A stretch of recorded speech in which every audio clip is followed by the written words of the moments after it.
नमस्ते, प्रणाम, हर हर महादेव साथियों। और आप लोग कैसे हो?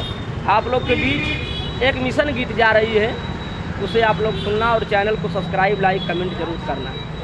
गाना है कि जो हला दलित काबा देवादार सनवाए बाबा कि तुहरे तरस बिना तरसला नयनवाए बाबा कि जो हला दलित काबा देवादार सनवाए बाबा कि दलितन के बागिया कर रहला सुमानावा कि घर घर में जला के गैला दलितन का दियानावा।